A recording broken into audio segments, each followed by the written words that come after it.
objects, trying to withdraw from the six senses. That's number 6 or 7? 6. Okay. So it's, we live our lives through sense perceptions, right? In our ordinary lives, we're tasting, touching, seeing, smelling, right? In meditation, the object is to withdraw the mind from the senses. We want to not engage the world through the senses when we're meditating. It's a purely mental experience, right? Or if we're meditating nicely and if we're meditating deeply, it's a purely mental thing where we're not thinking about, I want to touch this person, or I want this experience, or I want that experience. We're content with the mental process of meditation, right? So they say you don't even become aware of breath at a certain point. Well, as meditation becomes more and more subtle, you naturally do withdraw from your senses. And so in other realms and higher realms, beings don't even have the same senses that we have. And when you get up into higher levels of the form realm, beings have fewer and fewer senses because they're not relevant. The higher mental experiences are superior to what would be a sensory experience, for example. So like that. And so when you're meditating, it's kind of symptomatic of that, right? All right, I'm going to cruise. So that was the environment. Those are the points of the environment. Now we're on to posture. And so correct meditation posture includes what's called the 7 or 8 point posture of Vairocana. The first of which is crossing your legs, sitting with your legs crossed. And usually it means sitting in full lotus or half lotus. Not many people can sit in full lotus. It takes very flexible hips, very open hips. Your knees have a certain amount of flex and your knees have a certain amount of give. But people try to jam them up into full lotus posture when they sit. Usually doesn't work very well, ends up with painful knees, and sooner or later you won't be able to walk. So the important thing is to sit in whatever way is comfortable for you. With all of these things, main point is mental process. The mind should not be distracted. The mind should be comfortable. Nothing should be distracting the mind and pulling it out of meditation. So whatever way you're sitting shouldn't be painful. So sit in full lotus if it's comfortable. If not, sit in half lotus. If that's not comfortable, sit with both legs on the ground. If that's not comfortable, sit in a chair.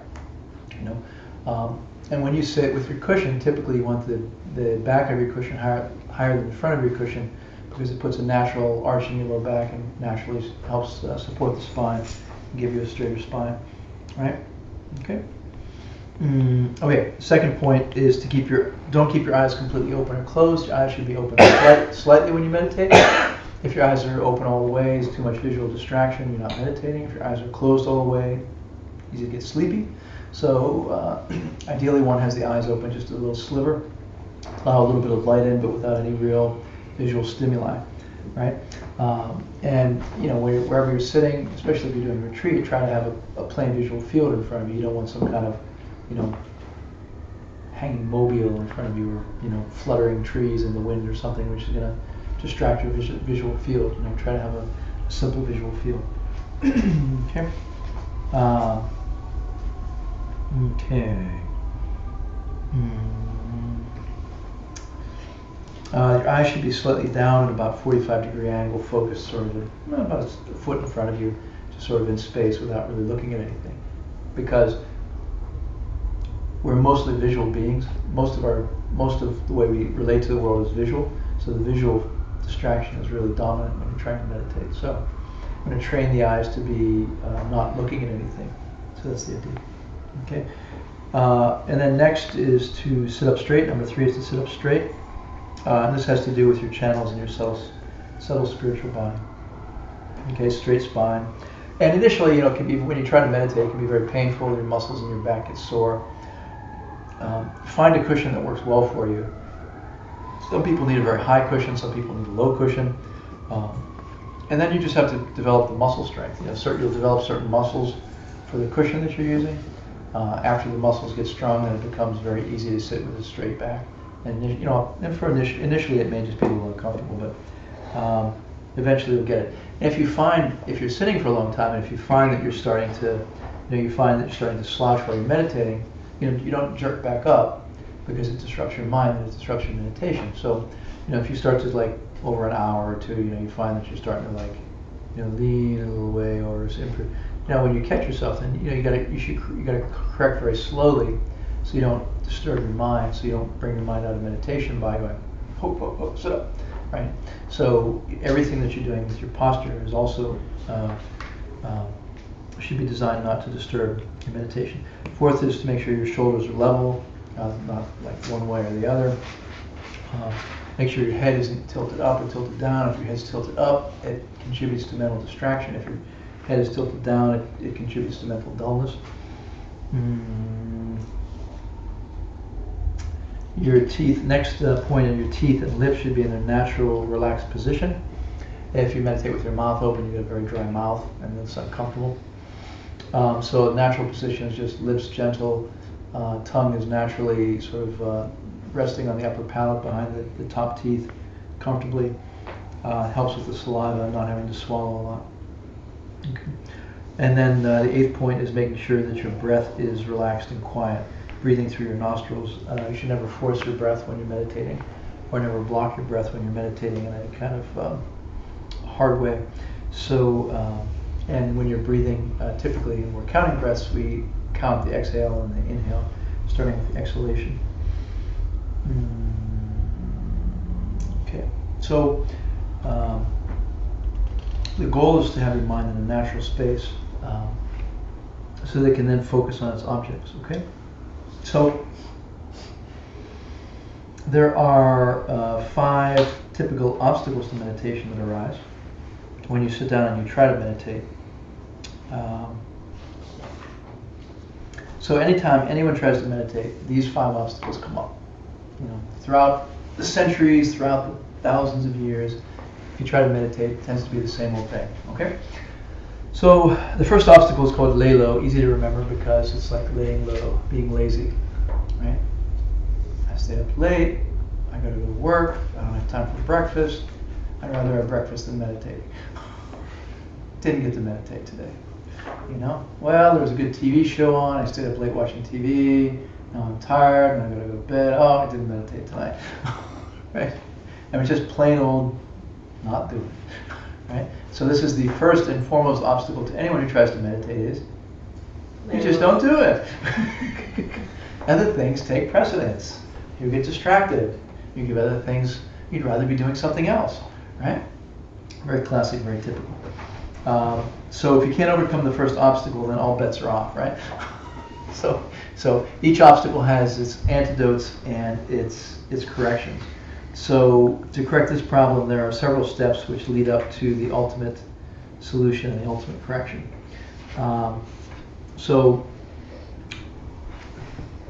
The first step in getting over laziness and not meditating is to think about the results and have some kind of aspiration to the results, some faith in the results. Like, what do you get out of meditating? What's the benefit of meditating, right? So,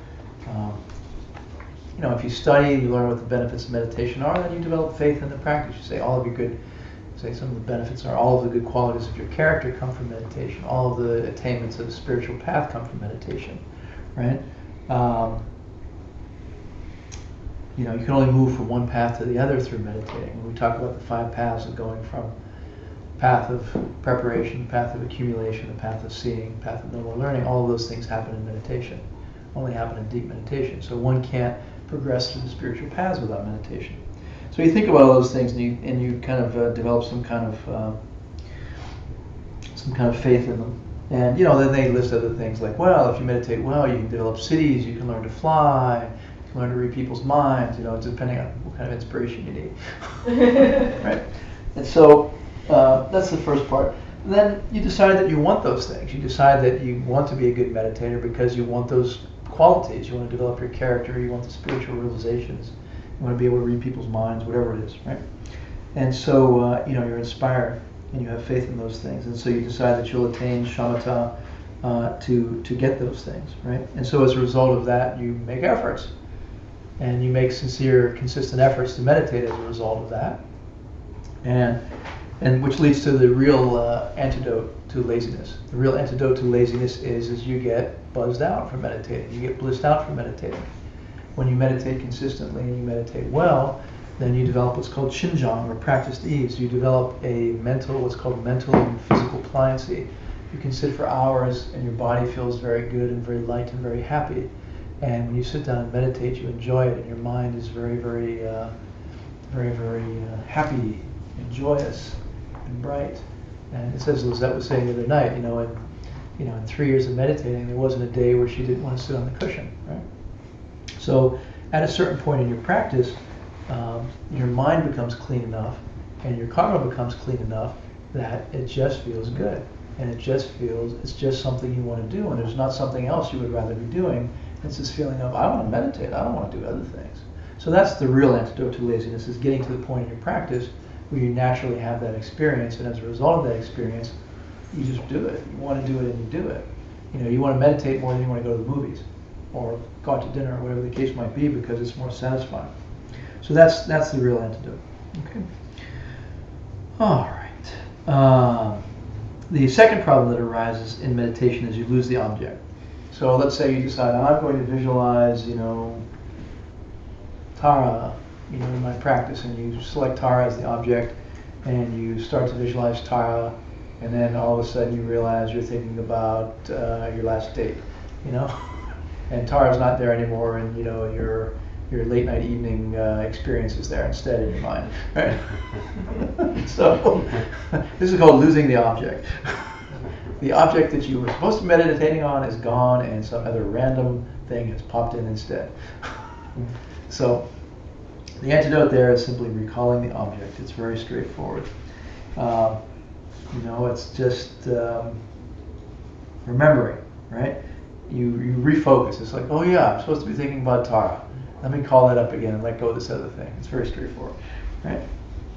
And when you first try it, it's very hard. When you first try to visualize, it's very hard. It's very hard to recall the object. Why is it hard to recall the object? Because you don't want to. You're going to be thinking about like what you were doing on your date last night than visualizing Tara, right? So the process of making the mind do something that it doesn't naturally want to do is very hard work. To say to the mind over and over and go over again, stop thinking about that, think about this. Stop thinking about that, think about this. Stop thinking about that, think about this. Your mind going, no, I don't want to. There's a lot of internal struggle, right? It's a lot of internal dialogue, and it's hard work. And it's wrestling with yourself over and over and over again, trying to wrest control of your mind from the randomness, which is apparently there. To try to direct it consciously, and intentionally, which is hard work. All right. All right. So the third problem with meditation is having dullness or agitation. Dullness and agitation can either be coarse or subtle. So what is subtle dullness? Falling asleep. Yeah, you start to doze off in your meditation. You're trying to meditate in the morning and you're sleepy and you're just like zoning out and you're fuzzy and you ate too much. Isn't that gross dullness? Grossness. Yeah. Is that what we said? Subtle dullness is I lost track. warm, fuzzy feeling. I was going too fast. Were we talking about gross dullness or Subtle. subtle dullness? Oh, sorry. I thought we were in gross dullness. That was gross dullness. Thank you. Sure. Get, And should subtle- slow down a little, maybe. What is subtle then? Agitation. We're gonna get to that. Yeah, I got agitation. I got agita. No, I got 2 minutes to cover, half the class. Subtle dullness is a warm, fuzzy feeling that you think you're someplace great, but it's actually a trick. Yeah. Well, so let's talk about coarse agitation. So let's talk about coarse dullness and coarse agitation first. So coarse dullness we got. You're just like, right? Coarse agitation, your mind is just flying off into other things. You want to be meditating on Tara, and you just keep going off to your dates and your work, and all of a sudden your desk is in front of you instead of Tara or something. So that's coarse agitation. And your mind is too tight, your mind is too high, your mind is too agitated. It can't calm down and it can't stay focused, right? So that's coarse. So you have to understand subtle dullness. You have to understand 3 terms, which are clarity, intensity, and fixation. All right. So fixation refers to simply fixing your mind on the object, just what it sounds like. Okay, there's Tara, I got her. Mind fixed on Tara, right? Clarity is how bright your mind is. It's not how well you visualize Tara. It's not how clean the lines are and how bright the colors are. It's how clear and alert your mind is. Do you have a bright mind or do you have kind of a dull mind? And if you meditate, you kind of know when your mind is kind of lethargic and kind of dull, a little, it's supposed to like bright and vibrant, right? And so then the last one is intensity is how, in a way, is how strong and intense your mind is. You know, is it like, you know, or is it like, so those three terms are used to describe subtle dullness, right? So if you are lacking the intensity, then you have subtle dullness in your mind. So you can have, so if you're meditating on Tara, and you can have fixation on Tara, and you have a clear mind, a bright mind, but it's not really a strong, intense mind, then you have subtle dullness. Okay. All right.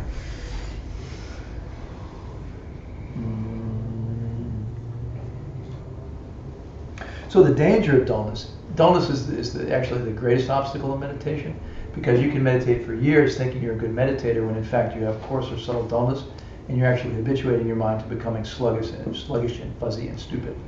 Yeah. Sorry. So would intensity almost be like not, or if you didn't have intensity, would it be like not caring so much about what your object is? I'm not sure I would address the motivational aspect of it, but it's like if somebody's like looking at you in a relaxed way versus if they're like, it's like the. But that's almost like what fixation is. Oh, fixation is just holding it. It's like take the cup. Like I have the cup. Okay? Yeah. I got the cup. I'm there. I'm fixated on the cup, right? And so intensity would be like I got it tight. And really I got the cup, right? So what's the difference between intensity and clarity then? All right, let's try to see. Because those are pretty big points, and I want to make sure I'm clear on that. So think about when you meditate, okay? When you meditate, you either have the object or not. That's fixation, right? You're either thinking about Tara or you're not. That's fixation. That's being fixed on the object, okay? So when you got Tara, you're fixed on Tara, is your mind clear and bright, or is it kind of sleepy and fuzzy and vague awareness of Tara or visualization of Tara, whatever you're doing? All right, so that would be clarity of your mind, right? Yeah. And then intensity is how much energy is behind it, you could say, or how vibrant it is, or how intense it is to your mind. Like, is your mind really zinging, you could say, perhaps. It's hard to describe because it's a mental state. Yeah. So you have to play with it in meditation. You have to practice with it in meditation. And the thing is you have to get past coarse dullness, and you have to get past subtle dullness to experience intensity. So unless you're meditating regularly, to say, oh yeah, I know, well, we all know what gross dullness is, and then, you meditate regularly and you go like, oh, I know what subtle dullness is, right? Because I can get to a point where I can stay on my object, but I also recognize that my mind is like a little lethargic or a little flat, and then you kind of have that experience of it, right? And then you continue meditating and you develop your mind and you get your mind to a point where it's quite vibrant, But it's more of it's something you have to kind of just do and learn and feel because it's a mental state. Yeah. Lama, one of the he has an example of watching a movie, if I remember right, that it's a difference between just watching a movie, a boring movie, and you look at the movie. Bad movie and a good movie. And when you sit on the edge of the seats and you watch a movie, because it's like a thriller and like very much intense and focuses all this energy about this. Yeah. Good example. Thanks. Yeah. And then clarity is like HD. Yeah, right. Is it 3D? Is it HD? Is it Blu-ray? And another way also to see it is like when you have a beam, when you are focused, it's like you have just a normal flashlight, so it's kind of scattered and you can be on something and lit it, but it's not a strong light, it become like a laser. It's like you have all the intensity focus on it. That's another level of the mind, and it's like all like that. And then the clarity is the quality of the light. It's like. Okay. Cool. Thank you. So then the antidote to this dullness and agitation is watchfulness. You basically have to set a part of your mind as a watchman to check in on yourself. If you're sitting there meditating, you need to check in on yourself to say, did I fall asleep? Am I actually meditating? Or am I daydreaming? And so, by setting this part of your mind as a meta position to watch, then you check yourself and you correct yourself, right? Okay. So watchfulness is the antidote to dullness, and so the fourth obstacle is you fail to take action to correct your dullness and agitation when you find it. So you've set the watchman and he goes like, oh yeah, you're kind of zoned out, but then you don't make efforts to fix it. You don't make efforts to change it, right? Because it takes effort. You just kind of keep cruising along, slightly zoned out, because it's like, well, this is the best I can do. I'm kind of sleepy, you know. I'm just going to continue like this. So not taking action is another problem. The antidote, depending on whether you have dullness or agitation, is you tighten or loosen your focus. There are a number of antidotes. You know, if you have agitation, you need to bring the mind down. Then you basically can think about a downer, something like think about death, think about whatever's going to bring your mind down and calm it down. You can shift to breathing meditation. You can watch your breath. If you have dullness, then you want to lift your mind up. You want to think about uplifting things. You can visualize a bright light. You can think about benefits of your practice, holy beings. If that doesn't work, anything that uplifts your mind. If that doesn't work, you can get up and stretch. You can go for a walk, splash cold water on your face, whatever it's going to take to kind of wake up. Okay. Okay, and then the fifth problem of meditation is you take action when you shouldn't take action. What does that mean? Making correction when no correction should be made. That means you're meditating really well, and you finally gotten to the place where you need to get to. Like you hit the zone. You're like, okay, I'm like right where I need to be. I've got balance between agitation and dullness, and I'm just right in the exact spot, and I need to stay there. And then you think, let me just tweak it a little bit. Right? Because there's this natural tendency when you're meditating to think it's not quite right. I need a little more, a little less. Shift the mind this way, shift the mind that way. Move the mind over here. Change the concentration a little bit, right? And so, when you're in the zone and where you need to be when you're meditating, it's actually an obstacle to meditation to do something. When you get to the place where you want to abide and stay, anything that you do to take you out of that place is a problem, and you shouldn't do it. So the antidote, and typically it's because of not being confident in practice. Some sense of doubt, like I didn't quite get it yet. I haven't quite done it correctly, and therefore I need to keep trying. Some feeling like that. So. There is the argument that you have to burn the toast once to know how much to toast the toast. Oh, absolutely. But if you're meditating every day and you burn the toast 5 or 6 times, then you want to get it after a while. And that's the thing is, especially in retreat, if you're doing multiple sessions, 4 sessions a day, multiple absorptions, and it's just like, okay, this one needs to be a little more. This one needs to be a little more. The next one needs to be like that. And then sooner or later you hit it. And you don't want to come off of it. Okay.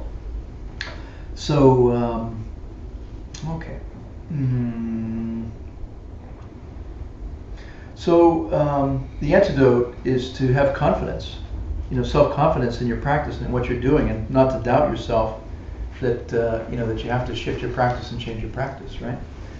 All right. So we have 9 levels of shamatha. I think what I'm going to do is just do a quick overview. You can look at the class notes online, but just to say this is, so these are the basics these are the components of meditation and how you put it together to meditate properly, and how you approach meditation and how you overcome the problems and obstacles of meditation. When you sit down and meditate and practice consistently, you develop your mental capacity such that your mind has a greater and greater capacity. Right, to focus single-pointedly upon its object. And so as you increase that capacity, you go through 9 levels of attainment, you could say, towards full shamatha, okay, the highest meditative capacity. So when you get to the 9th level, you've attained shamatha, which is the ability to focus single-pointedly for a long time on your object without any dullness or agitation, subtle or coarse. For 15 minutes to become the... For a long time. Well, the 15 minutes to see emptiness, isn't that shunyata? When you Yeah, see emptiness? yeah. Because what happens in 15 minutes? Exactly. So you want to get to the 9th level of shamatha, because when you get to the 9th level, then you have the ability to meditate in a way where you can see emptiness directly for 15 or 20 minutes. So it's like that. Yeah. So I'm just going to run through it quickly. Okay, when you first start meditating, the first level is you put your mind on an object, and it's like lasts very briefly. It's like, oh, I put my mind on an object, and then I lost it for like, I put my mind on the object for 5 seconds, and I lost it for 5 minutes. And I put my mind on the object for 5 seconds, and I lost it for 5 minutes. And you do that for like, a while. And eventually you extend the time where you're on the object, and you decrease the time when you're off the object, right? So the first level is just putting your mind on the object briefly. The second level is called putting your mind on the object in a stream. And so that's where you're balancing out the time on the object and off the object, right? The third level is when you have what are called patches of concentration. You're able to focus on the object for a longer period of time with strong fixation and to quickly get back on the object when you lose it. So the gaps become much shorter. You have much smaller gaps when you're off the object, right? The fourth level is when you can place what's called placing your mind on the object closely, and you're on the object all the time. You have good fixation, and you have good bright mind, good clarity, but you have low intensity. So you have coarse agitation and dullness, right? So you're on the object, but your mind is either high or low. All right. The fifth level is called bringing the mind under control, and you no longer lose the object at all. You still don't have enough intensity. You have subtle dullness, but the agitation has been taken care of. So you don't fly off anymore, but the mind tends to be a little too low, tends to be a little dark, a little sluggish, a little too much subtle agitation. The next step is called making the mind calm. And your watchfulness, you have a very powerful watchfulness where you're keeping track of where you're able to monitor your mind very well and very closely. And as you try to correct the subtle dullness, you tend to bring your mind up a little too high, and so you get some subtle agitation. And so then you have to, this is what you're talking about, you're working with the mind of honing in on that precise balance point without subtle dullness or agitation, right? And then the seventh level, the mind is totally calm. You have total recollection and watchfulness, and there's only very, very subtle agitation and dullness, very faint. The eighth level is called making the mind single-pointed, and you can effortlessly stay focused, and it requires minimal effort to start the meditation and stay there. And then the final level is when you're effortlessly abiding in meditation, and it's automatically without effort you're able to be in meditation. And this is the final stage of shamatha, the ninth stage of shamatha. So that was very quick. It's in more detail in the class notes just because we ran out of time. But I would say that the main thing to keep in mind when you're meditating is it's a practice of abiding. And very frequently when I talk to people who are doing retreat and meditating, they're focused upon, oh, I got to do this, and I got to do this, and I got to do that, and I got to do that. And there's not an awareness of the need to simply abide. The point of meditating is to go to a place where you're actually abiding. This is called calm abiding. So you get to a place where your mind is focused and disciplined and tamed and calm, and then you abide. The point being that you get your mind to where it needs to be, and you keep it there, and you hold it there, and you stay there. And don't just be constantly jumping around doing mental gymnastics in meditation endlessly. So, in whatever meditation session you're doing, I would encourage you to, apply your practices and your antidotes, but at some point during your session, get to a point where you're like, okay, this is the spot where I'm going to abide, I'm going to hold it here, and I'm going to hold it in this spot for as long as possible, with this level of capacity. It's a very important skill to use your tools, use your mental focus, get maximum mental performance, and then hold it there and abide there for wherever you are. And as your capacity increases and as your mind becomes more subtle, you will also have developed the ability to hold still in meditation and abide in meditation, which I think very often people become advanced meditators and they're still doing all these mental gymnastics and not holding still, abiding in their practice. They're like, oh, I'm level 8 of shamatha, but then they're like, and there's never like this point of like, I'm just hanging out here, not doing anything. Thank you. Thank you. Sashi Poki Jishin Metotram Rira Lingshi Yinde Gempadi Sange Shindu Mite Gewargi Dropun Namda Shinla Jibasho Idam Guru Ratna Mandalakam Ninyatayami Gewadi Gewoku Sunam Yeshe Sok Shin Sunam Yeshe Legend Hui Dompa Kuni Topar Show. See the holy being at your crown become brighter and smaller as a small orb of light enters through your crown into your heart, blessing your mind stream, increasing your capacity to attain shamatha, perceive emptiness. By the power of the goodness that we've done here, by the power of the truth of dependent origination, may we quickly attain shamatha, perceive emptiness, and end all suffering everywhere in this very life. Amen.